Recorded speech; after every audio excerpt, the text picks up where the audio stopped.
जीवामृत लाभदायक सूक्ष्म जीवाणुओं का संवर्धन किया हुआ एक तरल जैविक खाद है। जीवामृत के माध्यम से सूक्ष्म जीवाणुओं को खेत की मिट्टी में प्रतिस्थापित किया जाता है। सूक्ष्म जीवाणु मिट्टी में जाकर जीवांश कार्बन की मात्रा को बढ़ाते हैं, जिससे हमारी भूमि की उर्वरता बढ़ती है और कृषि उत्पादन लागत कम होती है। साथियों, बेशक हमें हमारी माँ ने जन्म दिया है, मगर हमें और हमारी माँ को पालने का काम यह धरती माँ ही करती है। धरती से ही हमारी हर एक जरूरत पूरी होती है, इसलिए हम धरती को धरती माँ कहते हैं। धरती माँ का स्वस्थ रहना जरूरी है ताकि हमारी सब ज़रूरतें पूरी होती रहें। धरती माँ की सेहत को बरकरार रखने के लिए जीवामृत एक प्रभावशाली जैविक खाद है। यह धरती एक जीवित पिंड है। जीवित पिंड इसलिए है क्योंकि धरती में नाना प्रकार के जीव व सूक्ष्म जीव रहते हैं, अर्थात धरती में जीवन है। धरती में रहने वाले जीव व सूक्ष्म जीव हमारी खेती में हमारा सहयोग करते हैं। आजकल हम जो खेती कर रहे हैं वह रसायन आधारित खेती कर रहे हैं। हम अपने खेतों में अपनी फसलों में बिना सोचे समझे जाने अनजाने में रासायनिक उर्वरकों व फसल सुरक्षा रसायनों का बेतहाशा मात्रा में प्रयोग कर रहे हैं, जिसकी वजह से हमारी कृषि उत्पादन लागत बढ़ रही है और उत्पादन नहीं बढ़ रहा है, बल्कि जो उत्पादन हमें मिल रहा है वह भी रसायन युक्त है, जहरीला है। इसके खाने से हम आप सब नाना प्रकार की गंभीर बीमारियों की चपेट में आते चले जा रहे हैं। हमारी धरती माँ की सेहत खराब हो रही है, पशुओं का स्वास्थ्य खराब हो रहा है, हमारा भोजन, हवा और पानी भी प्रदूषित हो रहा है, जलवायु परिवर्तन हो रहा है, प्राकृतिक संसाधन क्षीण होते जा रहे हैं, जैव विविधता कमज़ोर होती जा रही है और अब तो यहाँ तक कि हमारे खाने में भी स्वाद नहीं बचा है। इसके अलावा नाना प्रकार के पशु पक्षी, जीव जंतु और सूक्ष्म जीव भी विलुप्त होते जा रहे हैं। हमारे द्वारा फसलों में लगने वाले कीटों को नियंत्रण करने के लिए कीटनाशी का प्रयोग करने की वजह से और हमारे द्वारा पेड़ों को काटे जाने की वजह से हमारी भूमियों में रहने वाले नाना प्रकार के सूक्ष्म जीव मर गए हैं। सूक्ष्म जीवों के मर जाने की वजह से ही अब हमारी भूमियों में हमारे द्वारा डाला जाने वाला कोई भी जैव पदार्थ, कार्बनिक पदार्थ जैसे गोबर की खाद, हरी खाद, कंपोस्ट खाद, नैदव खाद और फसलों के फसल अवशेष, जड़, तना, पत्ती, शाखा, फल, फूल अब नहीं गलते सड़ते हैं, अर्थात भूमि में जीवांश कार्बन नहीं बनता है।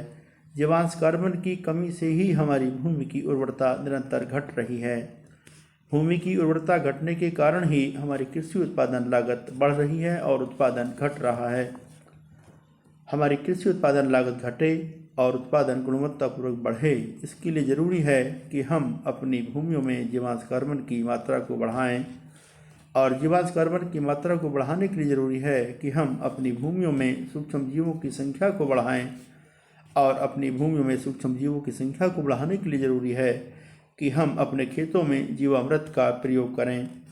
अब क्योंकि हमारे द्वारा कीटनाशी का प्रयोग करने की वजह से और पेड़ काटने की वजह से सूक्ष्म जीव मर गए हैं, अब हमारे खेतों में सूक्ष्म जीव मौजूद नहीं हैं, तो सवाल उठता है कि हम इन सूक्ष्म जीवों को कहां से लेकर आएं।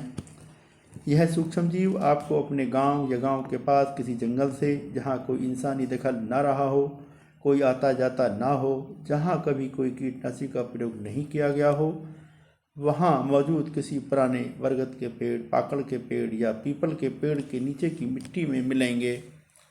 तो हमें चाहिए कि हम इन बरगद, पीपल या पाकड़ के पेड़ के नीचे की 5 किलोग्राम सूक्ष्म जीवाणु युक्त मिट्टी ले आएं। इस 5 किलोग्राम सूक्ष्म जीवाणु युक्त मिट्टी को एक 200 लीटर के प्लास्टिक के ड्रम में पानी भरकर साथ में सूक्ष्म जीवाणुओं के भोजन के लिए किसी भी तरह का 5 किलोग्राम आटा और 5 किलोग्राम गुड़ या चीनी को एक लकड़ी के डंडे की सहायता से पानी में घोल लें। यदि गाय का गोबर और गौमूत्र आसानी से मिल जाए तो उसे भी डाल सकते हैं। यदि ड्रम में घोल के ऊपर कोई काली या भूरे रंग की लेयर आए तो उसे चलनी की सहायता से हटा दें। समय समय पर सूक्ष्म जीवाणुओं को भोजन देते रहें और घोल को डंडे की सहायता से चलाते रहें। इस तरह से लगभग 1.5 से 2 महीने में सूक्ष्म जीवाणुओं का संवर्धन तैयार हो जाएगा, अर्थात जीवामृत घर पर ही बनकर तैयार हो जाएगा।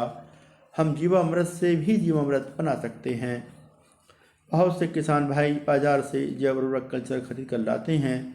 बाजार से लाए गए जैव उर्वरक कल्चर में मात्र एक ही प्रकार के सूक्ष्म जीवाणु मिलते हैं, जबकि जीवामृत में हजारों लाखों प्रकार के अनगिनत लाभदायक सूक्ष्म जीवाणु होते हैं। जीवामृत का प्रयोग करने का तरीका यह है कि 20 लीटर जीवामृत घोल 1 एकड़ क्षेत्रफल के लिए पर्याप्त होता है। जीवामृत का प्रयोग हम घनजीवामृत बनाकर भी कर सकते हैं। जीवामृत व घनजीवामृत का प्रयोग फसल बोने से पहले नमी की अवस्था में मिट्टी में ही करना चाहिए।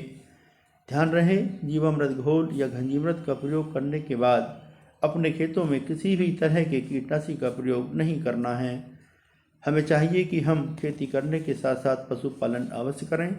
अपने खेतों में गोबर की खाद, हरी खाद, कंपोस्ट खाद, निडप खाद का प्रयोग करें और फसल अवशेषों को अपने खेतों में बिल्कुल न जलाएं, बल्कि फसल अवशेषों को खेतों में ही पड़ा रहने दें। जीवामृत और घनजीवामृत का प्रयोग करने से हमारे खेतों में सूक्ष्म जीवों की संख्या बढ़ जाएगी। हमारे खेतों में पहले से मौजूद अवशिष्ट पदार्थ या हमारे द्वारा डाला जाने वाला कोई भी जैव पदार्थ और फसल अवशेष गल सड़ जाएगा और हमारे खेतों में जीवांश कार्बन की मात्रा बढ़ जाएगी। यदि हमारे खेत में कार्बनिक पदार्थ की मात्रा कम है तो पौधों को वनस्पतिक वृद्धि के लिए 2-3 साल तक नाइट्रोजन उर्वरक देने की आवश्यकता पड़ सकती है, परंतु फास्फेटिक उर्वरकों को देने की आवश्यकता नहीं पड़ेगी, क्योंकि सूक्ष्म जीवाणु भूमि में मौजूद अघुलनशील फास्फेट को घुलनशील अवस्था में लाकर पौधों को उपलब्ध कराते रहेंगे। सूक्ष्म जीवाणु खेत में मरते रहेंगे और बनते रहेंगे। यह सिलसिला निरंतर चलता रहेगा और हमारे खेतों में जीवांश कार्बन की मात्रा बढ़ती रहेगी। हमारी भूमियों में जीवांश कार्बन की मात्रा 1% या उससे अधिक होनी चाहिए। जब हमारी भूमियों में जीवांश कार्बन की मात्रा 1% या उससे अधिक हो जाएगी तो हमारी भूमि के जैविक, रासायनिक और भौतिक गुणों में सुधार हो जाएगा। हमारी भूमि की उर्वरता बढ़ जाएगी। फिर हमें अपने खेतों में फसल बोने के लिए किसी भी तरह के रासायनिक उर्वरकों को देने की आवश्यकता नहीं पड़ेगी। हमें सिंचाई भी कम करनी पड़ेगी, अर्थात हमें भूगर्भ जल की बचत होगी। जीवामृत का प्रयोग करने के बाद हमारी फसलों में भूमिजनित बीमारियों का प्रकोप नहीं होगा, साथ ही कीटों का प्रकोप भी नहीं के बराबर होगा। हमें फसल सुरक्षा रसायन नहीं खरीदने पड़ेंगे और हमें आर्थिक बचत होगी। फसल उत्पादन लागत कम आएगी। जो उत्पादन मिलेगा वह रसायन मुक्त व गुणवत्तापूर्वक होगा, जिसके उपभोग से हम आप सब नाना प्रकार की गंभीर बीमारियों की चपेट में आने से बच जाएंगे। हम शारीरिक और मानसिक रूप से स्वस्थ रहेंगे। हमारा भोजन, हवा और पानी प्रदूषित नहीं होगा, जलवायु परिवर्तन नहीं होगा। हमारे प्राकृतिक संसाधन क्षीण होने से बच जाएंगे। जैव विविधता बरकरार रहेगी। हमारी बहुत सारी समस्याओं का समाधान हो जाएगा। धरती माँ का वैभव, धरती माँ का अस्तित्व बरकरार रहेगा। भविष्य में हम और हमारे बच्चे इस धरती पर हमेशा हमेशा खुशी के साथ जी सकेंगे। तेरा वैभव अमर रहे माँ, हम दिन चार रहें न रहें। धन्यवाद।